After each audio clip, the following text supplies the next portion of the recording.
రేవంత్ రెడ్డి ముఖ్యమంత్రి కావటానికి దోహదపడ్డాడు. అయింది.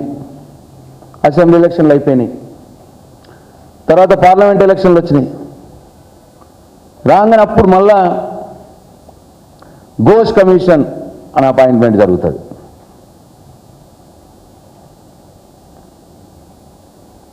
పార్లమెంట్ ఎలక్షన్ లాభం పొందాలి, మళ్ళా కాళేశ్వరం మీద బురద చల్లాలి. బురద చల్లి పార్లమెంట్ ఎలక్షన్లో ఇద్దరు కలిపి ఒకళ్ళకొకళ్ళు సహకరించుకొని క్యాండిడేట్లను మాట్లాడుకొని, బీజేపీ క్యాండిడేట్ గట్టిగున్న దగ్గర కాంగ్రెస్ క్యాండిడేట్ వీక్ ఉండాలి, కాంగ్రెస్ క్యాండిడేట్ గట్టిగున్న దగ్గర బీజేపీ క్యాండిడేట్ వీక్ ఉండాలి. ఇద్దరు కలిపి కాళేశ్వరం మీద దుష్ప్రచారం చేసి బీఆర్ఎస్ని బోధపెట్టాలి. ఆ ప్రచారం చేసుకొని సక్సెస్ అయ్యి 8 ఎంపీ సీట్లు గెలుచుకున్నారు పంచుకొని తెలంగాణ రాష్ట్రంలో. అయిపోయింది. పార్లమెంట్ ఎలక్షన్లు అయిపోయినాయి. మళ్ళీ ఇప్పుడు లోకల్ బాడీ ఎలక్షన్లు వచ్చినాయి. ఇప్పుడు ఏం చేయాలి? ఘోష్ కమిషన్ రిపోర్ట్ అని పెట్టాలి మళ్ళీ బయట. అప్పటిదాకా వాటి కమిషన్ నడుస్తుంది పని, మధ్యలో ఏముండదు. లోకల్ బాడీ ఎలక్షన్కి ఒక డ్రామా, అది కాళేశ్వరం మీదనే. లోకల్ బాడీ ఎలక్షన్ రాగానే ఇప్పుడు ఘోష్ కమిషన్ రిపోర్టు పెట్టి హడావుడిగా అసెంబ్లీ సమావేశాలు. అది ఒక్కరోజే, దీనికోసమే అన్నట్టు. ఆ రిపోర్టు కూడా ఏంది? వీళ్ళు 2 ఏళ్ల నుంచి ఏదైతే మాట్లాడుతున్నారో కాంగ్రెస్ పార్టీ, బీజేపీ పార్టీ, వాళ్ళు మాట్లాడిన మాటలే యాజ్ ఇట్ ఈజ్గా రిపోర్ట్లు ఉన్నాయి. ఎందుకంటుంది ఈ మాట? ఆ రిపోర్టు సీల్డ్ కవర్లే ఉంటుంది. పిసిసి ప్రెసిడెంట్ మహేష్ కుమార్ గౌడ్ ఆర్మూర్లో మాట్లాడతాడు రిపోర్ట్ గురించి.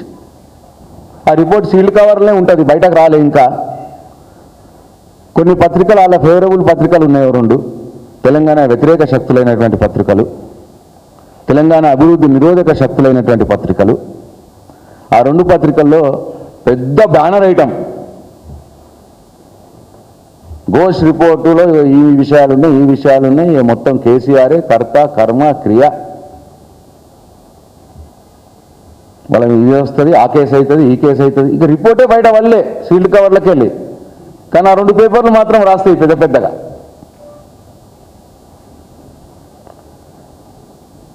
ఇక నిన్న ఆ రిపోర్టును పెడుతున్నాము అని చెప్పి అసెంబ్లీలో పెట్టి జరిగింది ఏంటండి? నేను ఇంతకుముందు చెప్పినట్టు మా హరీష్ రావు గారు మాట్లాడితే ఈ రిపోర్టు అబద్ధం, తప్పు, దీంట్లో వాస్తవాలు లేవు, మేమిచ్చిన ఆధారాలు ఈ రిపోర్ట్లో మెన్షన్ చేయలేదు, పేర్కొనలేదు అనేది హరీష్ రావు గారు చెప్పే ప్రయత్నం చేస్తుంటే 33 సార్లు 10 మంది మంత్రులు, ముఖ్యమంత్రి, బీజేపీ సభ్యుడు పాల్వాయి హరీష్ రావు గారికి అడ్డం తగులుతారు. ఒకటే రోజు మొత్తం చర్చ చేసి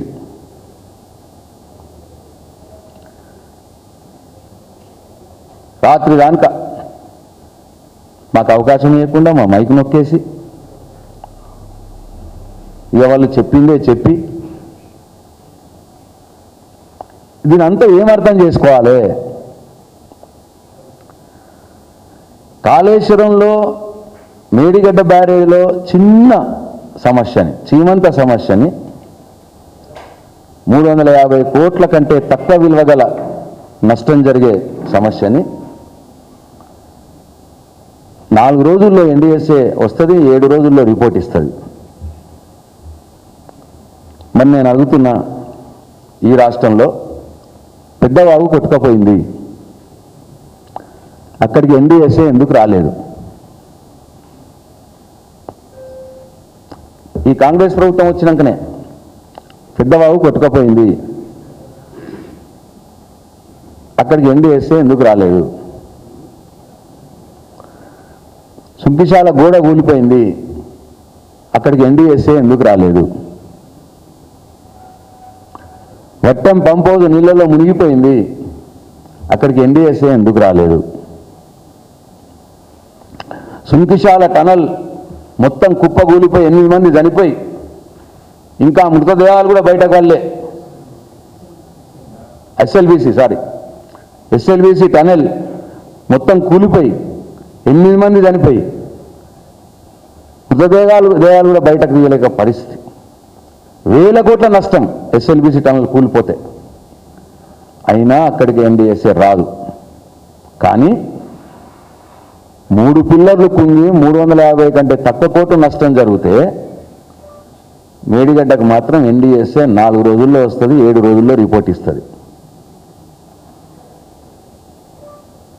దీన్ని బట్టి ఏమర్థమవుతున్నది క్లియర్గా? రేవంత్ రెడ్డి ముఖ్యమంత్రిగా ఉన్నప్పుడు, రేవంత్ రెడ్డి ప్రభుత్వంలో నేను ఇప్పుడు చెప్పినవన్నీ పెద్దవాగు కొట్టుకుపోవడం కావచ్చు, వట్టెంపంప మునిపోవడం కావచ్చు, సుంకిశాల గోడ కూలిపోవడం కావచ్చు, ఎస్ఎల్బీసీ టనల్ కుప్పగూలిపోవడం కావచ్చు, ఇన్ని జరిగిన రేవంత్ రెడ్డి మీదకి ఎన్డీఎస్ఏ పంపించాడు మోడీ. కానీ వేల కోట్ల నష్టం జరుగుతుంది వీటితోటి. అయినా ఎన్డీఎస్ఏని పంపడు రేవంత్ రెడ్డి మీదకి మోడీ. కేవలం 350 కోట్ల కంటే తక్కువ, ఇంకా అది కూడా అంత కూడా ఉండదు, అంతకంటే తక్కువ నష్టం జరిగిన మేడిగడ్డ మీదకి, కాళేశ్వరం మీదకి, కేసీఆర్ మీదకి మాత్రం పంపిస్తాడు మోడీ ఎన్డీఎస్ఏని. దీన్ని దయచేసి తెలంగాణ సమాజం అర్థం చేసుకోవాలని చెప్పి నేను కోరుతా ఉన్నా. వీటి మీద ఏ ఎంక్వైరీ కమిషన్లు ఉండవు. ఎస్ఎల్బీసీ టనల్ కూలిపోతే ఏ ఎంక్వైరీ కమిషన్ రాదు, ఏ గోస్ట్ రిపోర్ట్ రాదు. వట్టే మునిగిపోతే ఏ గోస్ట్ రిపోర్ట్ రాదు, ఏ కమిషన్ రాదు. పెద్దగా కొట్టుకపోతే ఏ కమిషన్ రాదు. ఎస్ఎల్బీసీ గూడ కోల్పోతే, సుంకిశాల గోడ కూలిపోతే ఏ కమిషన్ రాదు. కానీ కాళేశ్వరము, మేడిగడ్డ, కేసీఆర్ మీదకి మాత్రం కమిషన్లు వస్తాయి, ఎన్డీఎస్ఏ వస్తుంది, చివరికి సిబిఐ కూడా వస్తుంది. ఇప్పుడు ఇవాళ నిన్న అసెంబ్లీలో బీజేపీ, రేవంత్ రెడ్డి, కాంగ్రెస్ పార్టీ కూడగబలుకొని చేసింది ఏంటంటే కాళేశ్వరం మీద సిబిఐ ఎంక్వైరీ. అంటే బండి సంజయ్ చెప్పిండు, రేవంత్ సిబిఐకి ఇచ్చిండు. బండి సంజయ్ అంటున్నాడు, రోజు అందరు చూస్తున్నారు మీడియాలో, సిబిఐకి ఇయ్యి మేము చూసుకుంటాం, సిబిఐకి ఇయ్యి మేము చూసుకుంటాం, మేము ఉన్నాం కదా ఢిల్లీలో అని బండి సంజయ్ చెప్పిండు. రేవంత్ రెడ్డి సిబిఐకి ఇచ్చిండు ఇప్పుడు కాళేశ్వరంని. అస్సలు ఇక్కడ తెలంగాణ సమాజం, తెలంగాణ ప్రజలు గమనించాల్సింది ఏంటంటే కాళేశ్వరం ప్రాజెక్టు, మేడిగడ్డ బ్యారేజ్ మీద రేవంత్ రెడ్డి, మోడీ ఇద్దరు కలిపి సిబిఐకి ఇవ్వడం వెనుక పెద్ద కుట్ర దాగున్నది. 2 కుట్రలు దాంట్లో. ఒకటేమో ఈ ప్రభుత్వం మీద, ఎందుకంటే వీళ్ళు హామీలు అమలుపరుస్తలేరు, ఒక కొత్త డెవలప్మెంట్ ప్రోగ్రాం లేదు, ఒక ఇటుక పేర్చింది లేదు, తట్టడి మట్టి తీసింది లేదు, ఒక గుంత ఊడ్చింది లేదు 2 ఏళ్ళల్లో. కాబట్టి రేవంత్ రెడ్డి మీద తీవ్రమైన వ్యతిరేకత వస్తూ ఉన్నది ప్రజల్లో. మళ్ళీ కేసీఆర్ ఎక్కడున్నాడు, కేసీఆర్ రావాలి, కేసీఆర్ కావాలి అని తెలంగాణ ప్రజలు కోరుకుంటున్నారు. ఇటువంటి సందర్భంలో ఇవాళ కాళేశ్వరం పేరు మీద, సిబిఐ ఎంక్వైరీ పేరు మీద బీఆర్ఎస్ పార్టీని